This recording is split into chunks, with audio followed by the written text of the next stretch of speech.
What happens when your biggest ally becomes your biggest creditor and then threatens to pull the plug? Japan just fired the quietest warning shot that could crash the US economy, and barely anyone noticed. They've started selling off America's debt. $21 billion in Treasuries gone in 2 weeks.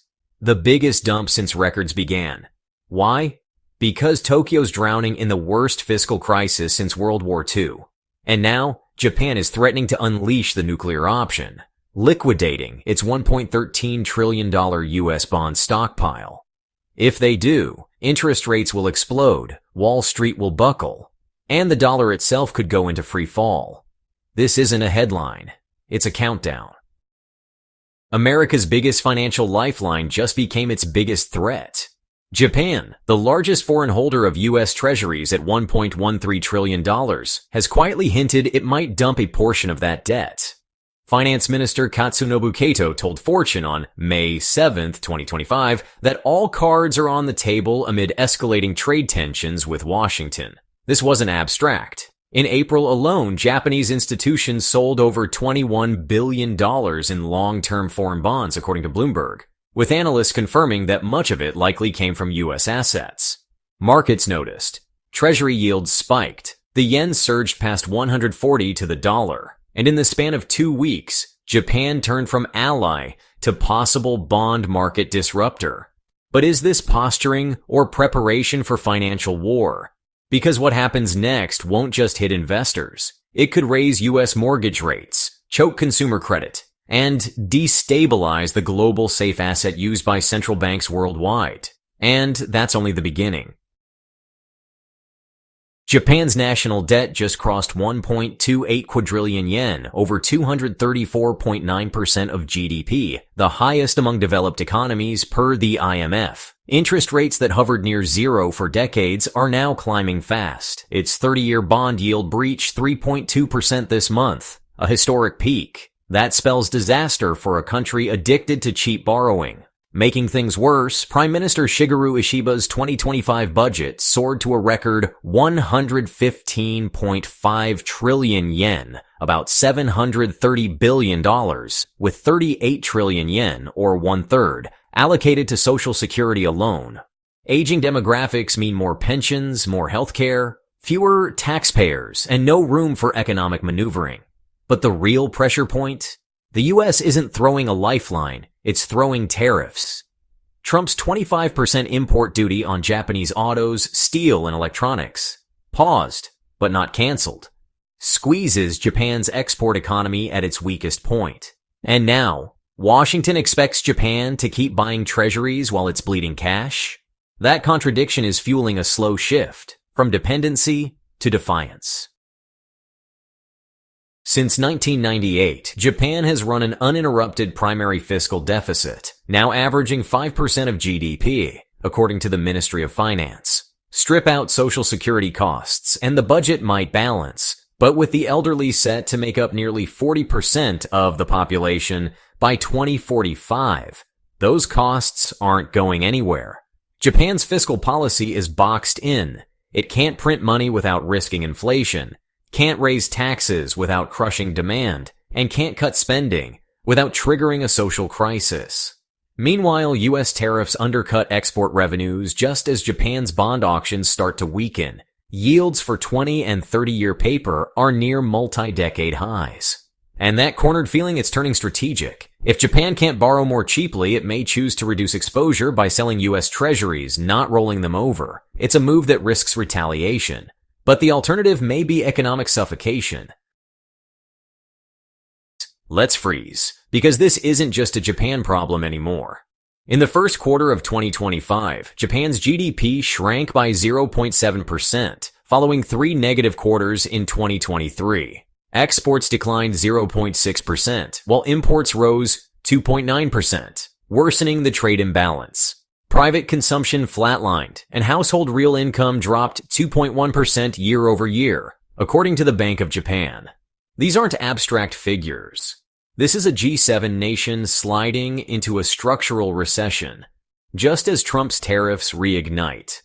According to Reuters, the baseline 10% U.S. tariff and sector-specific duties remain active.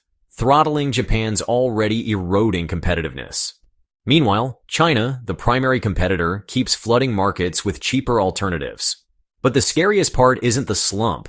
It's the leverage Japan holds over the US bond market. If Tokyo uses that financial weapon at the wrong moment, America's risk-free asset could suddenly look very risky. And once that trust is broken, it doesn't come back quickly. In 1985, under intense US pressure, Japan signed the Plaza Accord, agreeing to appreciate the yen to address trade imbalances. Within 2 years, the yen doubled in value, Japanese exports collapsed, and asset bubbles formed, eventually triggering Japan's lost decade. Fast forward to today, and Finance Minister Kato is being pushed by Washington again to allow the yen to strengthen, this time to offset US tariff pain. But Tokyo isn't eager to repeat history.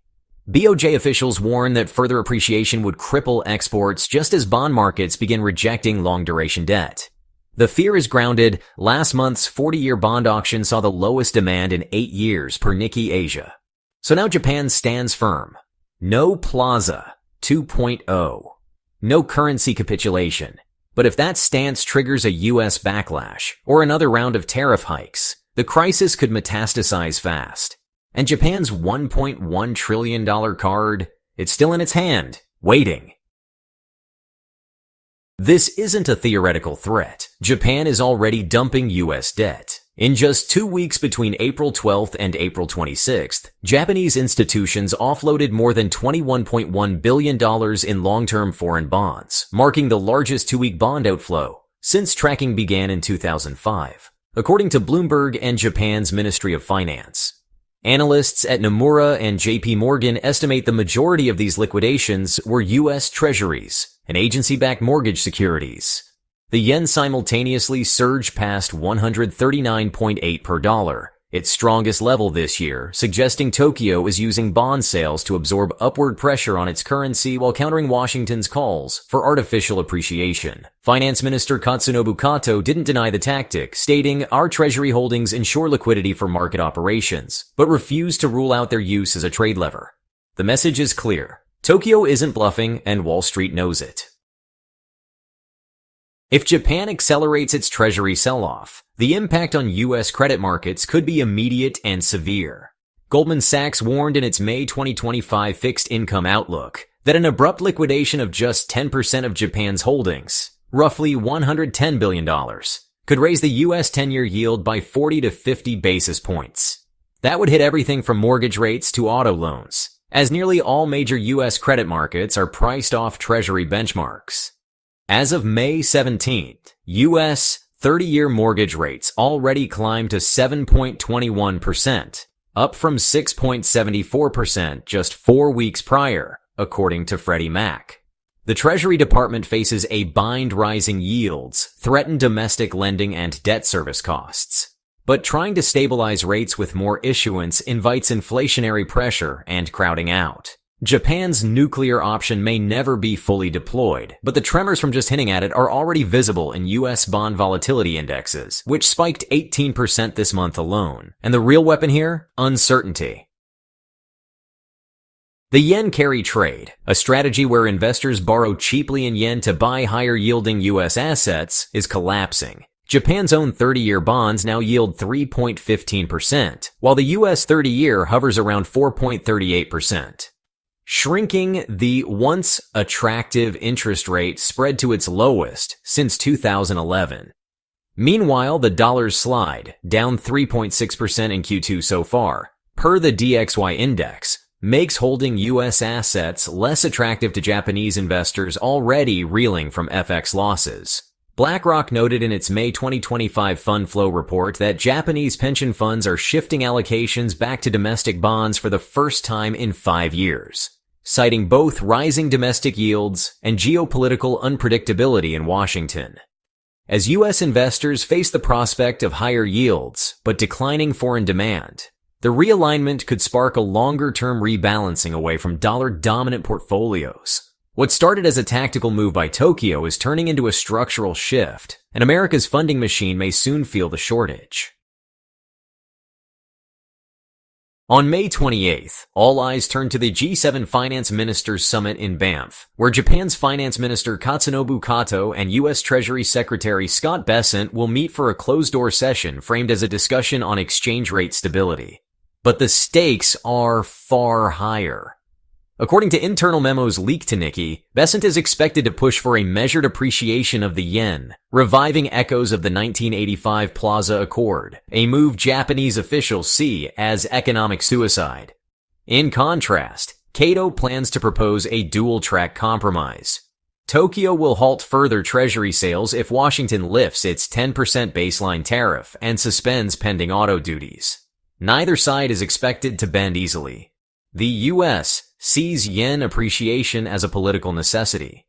Japan sees it as a path back to the lost decade. And if talks collapse, Bessent's next statement may trigger a bond sell-off. Not from Beijing this time, but from Tokyo. So the trillion-dollar question remains. Will Japan actually dump its treasury holdings, or simply dangle the threat until Washington blinks first? In this high-stakes standoff, both economies are vulnerable. For the U.S., foreign bond demand is the spine of its fiscal architecture. For Japan, exports are its last reliable growth engine. But if neither side yields, a policy misstep, intentional or accidental, could unravel a 40-year alliance and fracture the very foundation of global credit markets. So, let's put it to you. If Japan sells even a fraction of that $1.1 trillion, who absorbs the shock? Drop your thoughts in the comments, because this isn't over. Not by a long shot. And what happens next at the G7 might rewrite the next chapter of the US economy. We're glad you're enjoying this video. Please like and subscribe. Check out another video that is now on your screen.